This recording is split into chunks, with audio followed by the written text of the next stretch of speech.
I stood in the ballroom holding my late wife's necklace, the last reminder of her love, which I had given to my daughter Emily as a wedding gift. My brother-in-law Trevor, with a disdainful smile, said, "What is this cheap junk?" The guests froze, and I felt my heart clench with betrayal. He didn't know that I was planning to give them an apartment in the center of New York. But his words awakened something dark in me. I decided that justice would be mine, and it would be crushing. Before we continue, please subscribe to the channel and let us know where you are listening in the comments. The ballroom glittered like a chandelier caught in a storm of light. Crystal droplets hung from the ceiling, casting fractured rainbows across the marble floor. I stood at the head table, my fingers brushing the velvet box in my pocket. The weight of it grounded me, a tether to her, my late wife, Margaret, whose love still lingered in the diamonds I was about to give our daughter, Emily. The room buzzed with chatter, glasses clinking, the elite of Manhattan swirling in their tailored suits and silk gowns. I cleared my throat, and the noise dimmed. All eyes turned to me. "Tonight," I began, my voice steady despite the knot in my chest, "we celebrate Emily and Trevor. My daughter, my pride." I looked at Emily, radiant in her white dress, her eyes fixed somewhere past me. "This is for you, sweetheart." I opened the box, revealing the necklace, a cascade of diamonds that caught the light like stars. "It was your mother's. Her love, now yours." The room sighed, a collective breath of awe. I stepped toward Emily, the necklace dangling from my fingers. Then Trevor, my new son-in-law, leaned forward, his lips curling into a smirk. "What's this, Henry? Some cheap trinket from a pawn shop?" His voice cut through the hush, sharp and mocking. Laughter rippled from a few guests, quickly stifled. My hand froze midair. The diamonds trembled. I looked at Emily, waiting for her to speak, to defend the gift, to defend me. She stared at the table, her fingers twisting the edge of her napkin. Silence. My chest tightened, as if the air had turned to glass. Trevor waved a dismissive hand, knocking the velvet box from my grasp. It hit the table with a dull thud, the necklace spilling out, its stones glinting like tears on the cloth. "Really, Henry," Trevor drawled, loud enough for the room to hear, "you could have at least sprung for something new." More laughter, bolder now. My face burned, not from shame but from a rage I hadn't felt in years. I'd planned to announce the apartment, a penthouse on the Upper East Side, my wedding gift to them. But Trevor's words, his sneer, woke something cold and deliberate inside me. I straightened, forcing a smile. "Enjoy the evening," I said, my voice calm, betraying nothing. I turned, ignoring the pitying glances, the whispers trailing me like shadows. The marble floor echoed under my steps as I crossed the ballroom, each one heavier than the last.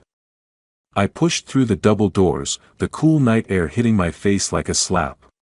In the car, I gripped the steering wheel, the city blurring past, neon signs, honking taxis, a world that didn't care. The necklace wasn't just a gift, it was Margaret's heart, the last piece of her I could give. Emily's silence hurt more than Trevor's cruelty. How had I misjudged them so badly? The question gnawed at me, sharp and relentless, as the lights of Manhattan faded behind me. The old house in Brooklyn creaked under the weight of its memories. I sat in the worn leather armchair, the kind Margaret used to curl up in with a book. A single lamp cast a warm glow, softening the edges of the room.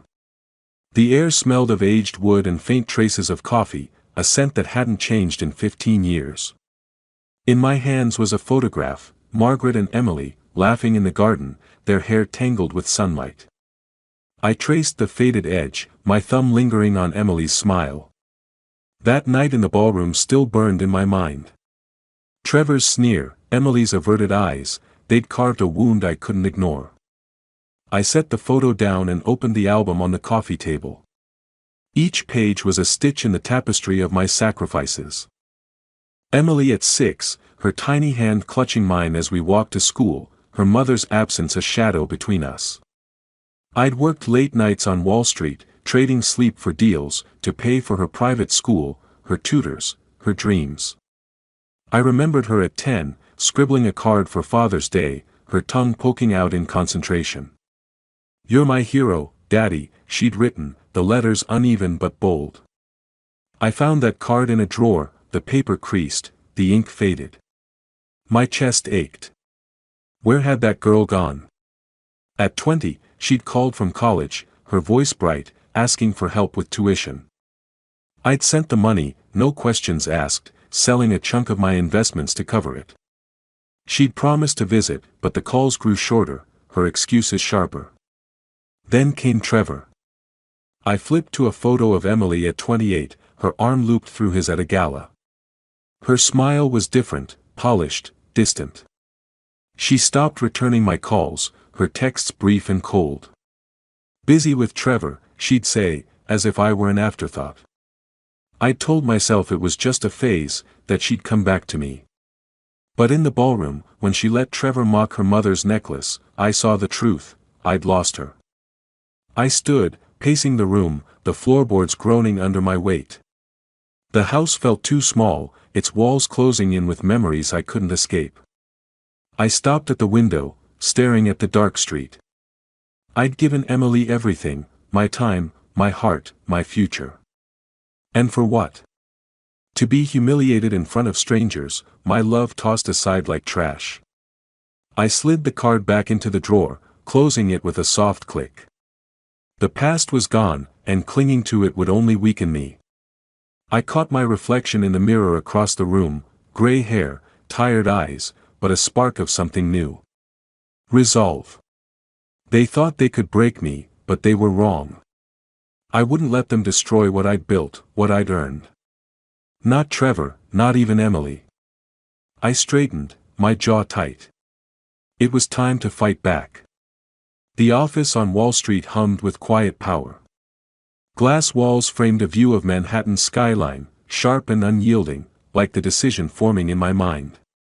I sat at my desk, a fortress of polished oak, surrounded by monitors flickering with numbers. The air smelled of fresh coffee and ink, a reminder of the deals I'd closed, the empire I'd built. But today, my focus wasn't on profit. It was on justice. Trevor's voice echoed in my head, his mocking tone, the way he dismissed Margaret's necklace. Emily's silence was worse, a betrayal that cut deeper than words. I'd spent years forgiving her distance, excusing her choices. No more. I opened a drawer and pulled out a photo of her, taken at her college graduation. Her smile was wide, unguarded. I stared at it for a moment, then slid it back, shutting the drawer. Sentiment wouldn't help me now. I picked up the phone and dialed an old friend, Jack, a man who knew the underbelly of this city's financial world. "Jack," I said when he answered, "I need information on Trevor Cunningham. His deals, his partners, his weaknesses." Jack chuckled, unsurprised. "Give me a few days, Henry." "You sure about this?" I paused, my grip tightening on the receiver. "I've never been more sure." Hanging up, I turned to a stack of reports on my desk. Trevor's name appeared in a few, his latest ventures, risky bets on volatile markets. His ambition was his strength, but also his Achilles heel. I grabbed a pen, underlining names of his key investors, men I'd known for decades. Men who owed me favors. My pulse steadied, a calm settling over me. This was my domain, and Trevor was about to learn what it meant to cross me. I opened a notebook, jotting down a plan. First, I'd map his network, every deal, every handshake. Then, I'd find the cracks, the leverage points. A missed payment here, a whispered doubt there. I'd built my career on precision, and this would be my masterpiece. My pen moved faster, the ink bold against the page. I allowed myself a small smile. Trevor thought he was untouchable. He'd soon regret that arrogance. Standing, I walked to the window, the city sprawling below. The chaos of Manhattan felt distant, irrelevant. For the first time in days, I was in control. I gathered a file, documents, names, a blueprint of Trevor's world, and tucked it under my arm. As I left the office, the weight of the folder was a promise. Trevor would pay, and Emily would see the cost of her choices. I stepped into the elevator, my reflection sharp in the polished doors. This was only the beginning. The cafe on Manhattan's Lower East Side was a cramped haven of chipped mugs and steamed-up windows. I sat in a corner booth, the leather seat creaking under me, as the scent of burnt coffee mingled with the damp chill from the street. Across the table, a private investigator named Carl slid a worn briefcase onto the table. His fingers, stained with nicotine, unlatched it with a click. "You wanted dirt on Cunningham," he said, his voice low, gravelly. "Here it is." I opened the folder he handed me. Pages of financial records, emails, and grainy photos spilled out, each marked with red ink, accusations of shady deals, unreported losses, and whispers of fraud. Trevor's ambition had led him to risky ventures, bets that could collapse with one wrong move. My eyes lingered on a photo, Trevor shaking hands with a man I recognized, a hedge fund shark known for cutting ties at the first sign of trouble. "He's overextended," Carl said, tapping the page. "One push, and he's done." I nodded, my pulse quickening. This was the key I'd been searching for. But as I scanned the documents, a line caught my eye, an email where Trevor dismissed Emily's concerns about their finances. "Don't worry, darling," he'd written, "your father's money will always bail us out." My stomach twisted. Emily, my daughter, reduced to a pawn in his game. I closed the folder, my fingers tight around its edges. Trevor's arrogance would be his downfall, but Emily's complicity stung worse than I'd expected. Later that afternoon, I stood outside their Upper East Side apartment, the doorman nodding as I entered. The elevator hummed, carrying me to their penthouse. Inside, the air was thick with the scent of lilies and polish, the kind of sterile luxury that screamed wealth but lacked warmth. Gilded mirrors lined the walls, reflecting the cold marble floors. Emily greeted me with a strained smile, her fingers fidgeting with a bracelet. Trevor lounged on a velvet sofa, a glass of whiskey in hand. "Henry," he said, his tone dripping with mock warmth. "Always a pleasure." I'd come under the guise of a family visit, but my eyes were sharp, cataloging every detail. Trevor's casual arrogance, his arms slung over the sofa, his dismissive chuckle when I mentioned the wedding, confirmed the report's truth. Emily was quieter, her gaze darting between us. "How's work, Dad?" she asked, her voice thin. I smiled, keeping my tone light. "Busy, as always." But my attention snagged on a drawer half open beside her. Inside, I glimpsed the velvet box from the wedding, the necklace, Margaret's necklace, tossed aside like forgotten trinkets. My chest tightened, but I kept my face neutral. Trevor rambled about a new deal, his words laced with bravado. "You wouldn't understand, Henry. Old school finance is dead." I nodded, letting him talk, each word a shovel digging his own grave. Emily excused herself to the kitchen, and I followed, offering to help. As she fussed with a coffee maker, I saw the tension in her shoulders, the way her hands trembled. "Everything okay?"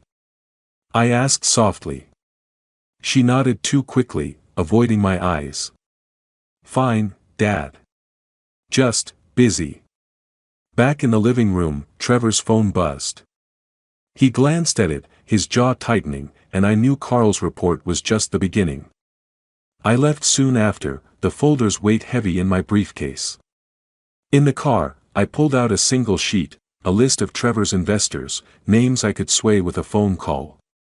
The city blurred past, its lights sharp against the dusk. Trevor had built his empire on sand, and I was ready to shake the ground beneath him. My office on Wall Street was a fortress of glass and steel, its silence broken only by the soft hum of my computer. The skyline glittered beyond the window, a reminder of the stakes I'd played for decades. Tonight, it was my battlefield. I opened the encrypted email draft, the cursor blinking like a heartbeat.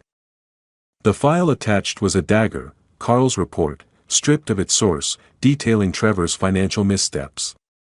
One click, and it would land in the inboxes of his bank's board. My finger hovered over the mouse. This was it. No turning back. I thought of Emily, her nervous smile in the apartment, the necklace hidden in that drawer. She'd be caught in the fallout, and the thought gnawed at me. But she'd chosen Trevor, chosen his world over mine. I couldn't save her from herself, not anymore. I clicked send, the sound sharp in the quiet. The email vanished into the ether, a silent missile aimed at Trevor's career. I leaned back, my pulse steady, a strange calm settling over me. Across town, in Trevor's sleek office, the consequences were already unfolding. I'd learned from Jack that the board had called an emergency meeting. Trevor sat at his desk, papers scattered like fallen leaves, his tie loosened. His boss, a gray-haired titan named Hargrove, tossed a printed copy of the report onto the desk. "Explain this, Cunningham," he barked. Trevor's face flushed, his voice rising. "It's nonsense. Someone's framing me." But Hargrove's eyes were cold, his trust eroded. Trevor's charm, his usual weapon, faltered under the weight of those red-marked pages. In their apartment, Emily paced, her phone pressed to her ear. I could imagine her voice, sharp with worry, as she spoke to Trevor. "You said everything was fine," she snapped, her words echoing through the marble-walled living room. Trevor's reply was clipped, defensive. "It is fine, Emily. Just stay out of it." She hung up, her hands shaking, the ring on her finger catching the light. She didn't know the email came from me, but I wondered if she'd suspect. The thought stung, but I pushed it aside. Back in my office, I refreshed a news site. A headline flickered, "Cunningham Group faces internal review." It was small, buried in the financial section, but it was enough. The first crack in Trevor's facade. I closed my laptop with a soft snap, the sound final, like a door locking. My reflection stared back from the dark screen, older, harder, but alive with purpose. I'd drawn first blood, and it felt good. Too good, maybe. My phone buzzed, a text from Jack. "Board's digging deeper. Trevor's on thin ice." I allowed myself a small smile. The city hummed below, its rhythm matching the pulse of my plan. But as I gathered my things to leave, a question lingered: how far would I go to see this through? I pushed it down, focusing on the next step. Trevor and Emily had no idea what was coming, and I intended to keep it that way. The restaurant on Manhattan's Upper West Side was a cocoon of dim lights and clinking glasses, its air heavy with the scent of truffles and wine. I sat across from Trevor and Emily, the white tablecloth pristine between us, a fragile barrier against the tension crackling in the air. Trevor's fork tapped rhythmically against his plate, his eyes narrowed as he studied me. Emily twisted her wedding ring, her gaze flickering to the other diners, as if seeking an escape. This family dinner, meant to smooth things over, was anything but. Trevor leaned forward, his voice low but sharp. "You've been awfully quiet, Henry. Not meddling in things that don't concern you, I hope." His words were a jab, laced with suspicion. I sipped my water, letting the ice clink against the glass, my face a mask of calm. "I'm just here for dinner, Trevor," I said evenly. But my mind raced, cataloging his every move, the sweat beating at his temple, the way his smile didn't reach his eyes. Emily cut in, her voice strained. "Dad, Trevor's just stressed. Work's been tough." She glanced at him, seeking approval, but Trevor waved her off. "Don't make excuses for me, darling.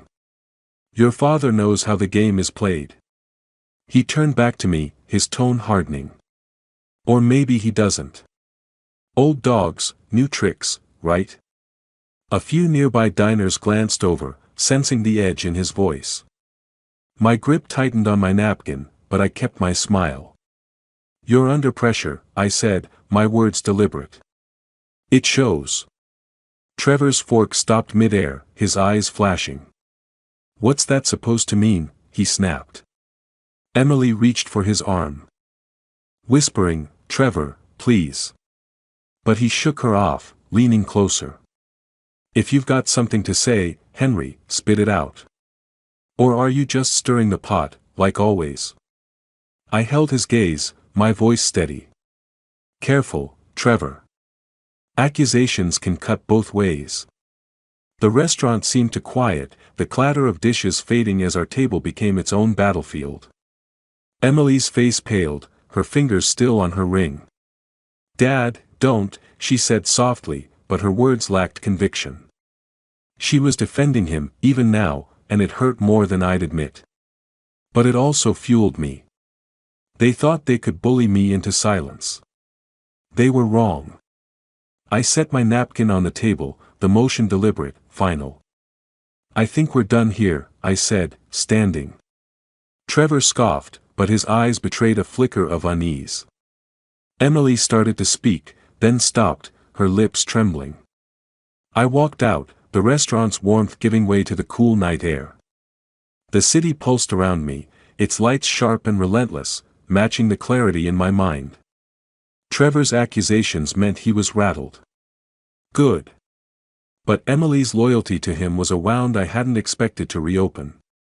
I paused on the sidewalk, glancing back at the restaurant's glowing windows. They were still at the table, their heads bent together, arguing or conspiring. It didn't matter. I'd started this, and I'd see it through. The next move would hit harder, cut deeper. I turned and walked into the night, the weight of my resolve heavier than ever. They'd pushed me too far, and now they'd learn what that cost. The conference room on Wall Street gleamed with the sheen of power, mahogany table polished to a mirror's edge, floor-to-ceiling windows framing Manhattan's jagged skyline. I stood at the head, my hand steady as I opened a slim folder. Across from me sat 3 of Trevor's key investors, their faces a mix of skepticism and unease. The air hummed with the faint tick of a wall clock, each second a reminder of the stakes. "Gentlemen," I began, my voice calm but firm, "let's talk about Trevor Cunningham's latest venture." I slid a report across the table, its pages marked with discrepancies, overstated profits, hidden losses, deals teetering on collapse. The investors leaned forward, eyes narrowing. "Cunningham's numbers don't add up," I said, pointing to a graph. "He's betting on borrowed time, and your money's on the line." One of them, a silver-haired man named Ellison, frowned. "He's always been ambitious," he said, but his tone wavered. I smiled thinly. Ambition isn't enough when the foundation's crumbling. The room grew quiet, the weight of my words settling like dust. I didn't mention Trevor's name again, letting the numbers speak. By the time I closed the folder, 2 of them had agreed to pull out. Ellison hesitated, then nodded. "We'll review our position," he said, but I knew I'd won. As they left, I felt a surge of cold satisfaction. Trevor's empire was fraying, and I was pulling the threads. Later that afternoon, I sat in a notary's office, a cramped space filled with the scent of ink and old paper. The notary, a wiry woman with sharp eyes, slid a document toward me. "This transfers the Upper East Side apartment to a charitable trust," she said. "The proceeds will fund a women's shelter, as you requested." I nodded, my pen hovering over the signature line. The apartment was meant to be Emily and Trevor's wedding gift, a symbol of my love. Now, it would be their lesson. I signed with a single, deliberate stroke, the pen scratched loud in the silence. Emily's face flashed in my mind, her nervous smile, the way she'd hidden Margaret's necklace. Could I really do this to her? The question lingered, but I pushed it aside. She'd chosen Trevor's world, his values. This was justice, not cruelty. The notary stamped the document, and I felt a weight lift, replaced by a steely resolve. Back in my office, I checked my email. A message from Ellison confirmed it, they'd withdrawn from Trevor's deal. I leaned back, the city's hum a distant pulse beyond the glass. The plan was working, but it wasn't enough. Trevor's fall had to be total, and Emily needed to see the cost of her choices. I tucked the notarized document into a drawer. Its edges crisp against my fingers. As I stepped into the elevator, the doors closing with a soft thud, I thought, they've lost more than they know, and they're about to feel it. Trevor's office was a war zone of scattered papers and flickering screens. The once pristine desk was buried under reports, coffee cups, and a half-empty bottle of antacids. The air reeked of sweat and desperation, the kind that clings to a man watching his world unravel. He sat hunched over his laptop, the glow illuminating his bloodshot eyes. An email from his boss glared on the screen. Your position is terminated, effective immediately. Investors have withdrawn. Trevor's hand shook as he slammed the laptop shut. He grabbed his phone, dialing Ellison. What is this? He shouted, his voice cracking. You can't just pull out. Ellison's reply was clipped, final. The numbers don't lie, Cunningham. We're done. Trevor hurled the phone across the room. It hit the wall with a crack, the screen splintering. His chest heaved, his tie askew, as he paced the office like a caged animal. Someone's behind this, he muttered. Someone's playing me. Across town, in their Upper East Side apartment, Emily stood in the kitchen, the clatter of dishes masking her rising panic. She'd heard Trevor's call, his voice echoing through the penthouse. When he stormed in, his face a mask of rage, she froze. They've cut me loose, he spat, tossing his jacket onto the counter. Years of work, gone. Emily's hands trembled as she set down a plate. You said the deal was solid, she said, her voice sharp. You promised we were safe. Trevor rounded on her, his eyes blazing. Don't start, Emily. I'm handling it. But his words rang hollow, and she stepped back, her ring catching the light. Handling it, she snapped. We're drowning, Trevor. What did you do? He turned away, muttering about enemies, conspiracies. Emily's stomach churned. For the first time, she saw him not as her protector, but as a liability. I sat in my Brooklyn home, the old armchair creaking under me, a tablet balanced on my knee. A news alert flashed, Cunningham Group collapses amid investor exodus. I read it twice, savoring the words. Trevor's empire was in ruins, just as I'd planned. My fingers brushed the edge of a photo on the table, Emily as a child, laughing in my arms. The victory felt sharp, but it cut both ways. She was hurting, and part of me ached for her. Yet she'd made her choice. I closed the tablet, the screen going dark. Trevor's fall was spectacular, but it was only the beginning. Emily still clung to him, blind to the truth. The next step would hit closer, force her to see what she'd lost. I stood, the house quiet around me, its familiar creaks a comfort. The city waited outside, its lights beckoning. I had one more move to make, and it would change everything.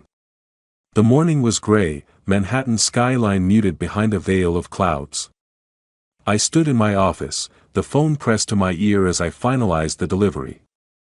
Make sure the letter reaches Emily Cunningham by noon, I told the courier service, my voice steady. It's urgent. The notarized document, sealed in a thick envelope with a wax stamp, was my final gift to her, not the apartment she'd expected, but a lesson in consequences. The proceeds from its sale now funded a shelter in Margaret's name.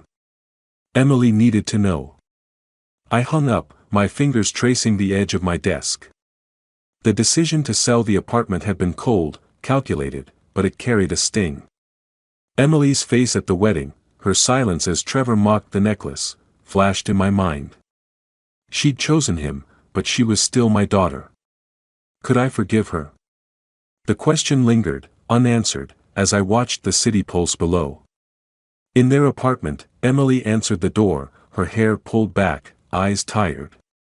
The courier handed her the envelope, its weight surprising her. She tore it open, the wax seal crumbling under her fingers. The letter inside was formal, stark, the apartment, her dream home, had been sold. The funds were gone, donated to charity. Her breath caught, the paper trembling in her hands. "No," she whispered, sinking onto a chair. The room felt smaller, the gilded mirrors mocking her. She called Trevor, her voice shaking. "Dad sold the apartment," she said, the words choking her. "It's gone, Trevor. All of it." He stood across the room, surrounded by half-packed boxes, their belongings spilling out like a wound. "Your father," he sneered, tossing a shirt into a suitcase. "Always pulling strings." But his bravado was thin, his hands unsteady. Emily clutched the letter, her eyes burning. "This is your fault," she said, her voice low, fierce. "You pushed him too far." Trevor turned away, silent, and Emily felt the ground shift beneath her. The apartment, their status, their future, it was slipping away. She stared at the letter, her father's signature sharp against the page. She'd ignored his love, dismissed his sacrifices, and now she was paying the price. The realization was a blade, cutting deep. I sat in my office, a news alert on my phone, Cunningham couple faces eviction amid financial ruin. The words were cold, final, but they didn't bring the joy I'd expected. Emily's pain was real, and it mirrored my own. Yet justice demanded balance, and I'd given it. I stood, gathering my coat, the weight of my choices heavy. They'd come to me soon, broken, desperate. But would I listen? The question hung in the air as I stepped into the elevator, the doors closing like a curtain on the past. The Brooklyn house stood quiet under the weight of dusk, its weathered brick glowing faintly in the fading light. I was in the living room, the old lamp casting a soft halo over the worn rug, when the doorbell rang. Its chime cut through the silence, sharp and unwelcome. I knew who it was before I opened the door. Trevor and Emily stood on the stoop, their faces gaunt, their clothes rumpled as if they'd been worn too long. The city's hum was distant, leaving only their ragged breathing to fill the space. "Henry," Trevor started, his voice hoarse, stripped of its usual swagger. "We need to talk." Emily clutched his arm, her eyes red, her cheeks streaked with tears. I stepped aside, letting them in, my expression unreadable. The air grew heavy as they shuffled into the room, their desperation a palpable thing. I gestured to the couch, but they stood, shifting like cornered animals. "We've lost everything," Trevor said, his hands clenching. "The apartment, my job, our savings, gone." He forced a weak smile, as if charm could still save him. "You've got the means, Henry. Help us. Please." His words were a plea, but they carried a trace of entitlement, as if I owed him salvation. I leaned against the armchair, my arms crossed, silent. Emily stepped forward, her voice breaking. "Dad, I'm so sorry." She sank to her knees, her hands trembling. "I didn't mean for this. I should have stood up for you, for Mom's necklace. Please, don't turn us away." Her sobs echoed in the room, each one a knife to my chest. I saw the little girl who'd once clung to me, but I also saw the woman who'd chosen Trevor's world over mine. I straightened, my voice steady, cold. "You made your choices, both of you." Trevor mocked what mattered most. "You, Emily, stood by and let him." Her head dropped, her shoulders shaking. Trevor opened his mouth, but I raised a hand. "No more excuses. You built this ruin. Live in it." The words were heavy, final, like stones dropping into a still pond. I turned toward the door, my steps deliberate. "Leave," I said, pulling it open. The night air rushed in, cool and sharp. Trevor's face twisted, a mix of anger and defeat, but he took Emily's arm, guiding her out. She looked back, her eyes pleading, but I held firm. The door closed with a soft thud, the sound reverberating in my chest. I stood alone, the lamp's glow flickering. Outside, I stepped onto the porch, the stars faint above the city's glow. The weight of their pleas lingered, but so did the clarity of my resolve. I'd torn down their world, just as they tried to tear down mine. Justice was served, but the cost was real. As I gazed at the sky, a question stirred: what now? The answer wasn't clear, but the night seemed to hold a promise, one I wasn't ready to name. The office on Wall Street was bathed in morning light, the sun slicing through the glass walls to warm the polished oak desk. I sat with a stack of documents before me, their pages crisp, their purpose clear. The lawyer across from me, a woman with a no-nonsense gaze, slid a pen my way. "This establishes the Margaret Wilson Foundation," she said, her voice brisk. "Your donation will fund shelters and scholarships for years." I nodded, the weight of the moment settling over me like a mantle. I signed each page, the pen scratch a quiet rhythm. The sum was substantial, millions carved from my fortune, a fortune I'd once dreamed of passing to Emily. But this felt right, a way to honor Margaret's love, her strength. The foundation would carry her name, a beacon for those in need, a legacy untouched by Trevor's greed or Emily's betrayal. My hand paused on the final signature, a flicker of doubt surfacing. Was this enough to close the wound? The lawyer gathered the papers, her smile professional but warm. "Margaret would be proud," she said, and I felt a lump in my throat. I glanced at the photo on my desk, Margaret and Emily, laughing in a garden long ago. The frame was worn, the glass smudged from years of touch. I picked it up, my thumb brushing Margaret's face. "She would," I murmured, the words more for myself than the lawyer. I stood, slipping the photo into my pocket. The gesture felt final, a promise to carry her with me, not as a burden but as a light. My phone buzzed, a confirmation from the foundation's director, thanking me for the transfer. I skimmed it, my chest loosening. The city sparkled beyond the window, its chaos softened by the morning's glow. For the first time in months, I felt unmoored, free. As I gathered my things, my fingers brushed an envelope in my coat pocket. Emily's handwriting stared back, the letter unopened, delivered days ago. I hadn't read it, hadn't wanted to. Her apologies, her regrets, they couldn't undo the past. Yet the weight of it tugged at me, a reminder of the girl she'd been. I left the office, the envelope still in my pocket, my steps light but purposeful. The city waited, and I had one last place to go, one last truth to face. The cemetery was a quiet sea of stone, the air thick with the scent of damp earth and fallen leaves. I stood before Margaret's grave, the granite cool under my fingers as I traced her name. The replica of her necklace rested in my palm, its diamonds catching the gray light of the overcast sky. I'd had it made after the wedding, a way to keep her close without clinging to the original, now lost to Emily's indifference. This moment was for us, for the love we'd built. "Margaret," I said softly, kneeling.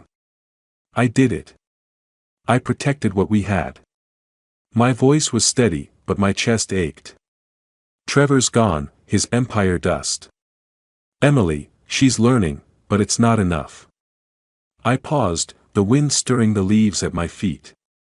"You always said to stand tall, to fight for what's right. I hope I made you proud." The words felt like a prayer, a release. I set the necklace on the grave, its stones glinting against the stone.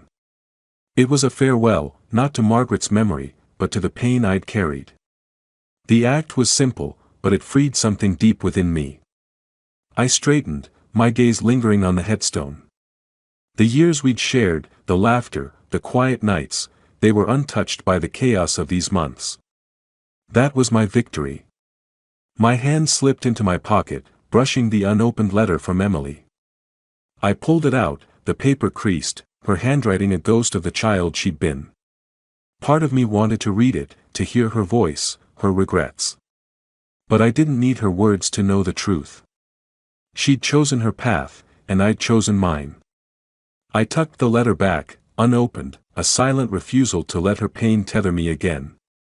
I turned, walking down the path, the crunch of gravel under my shoes a steady rhythm. The cemetery faded behind me, its silence giving way to the distant hum of the city.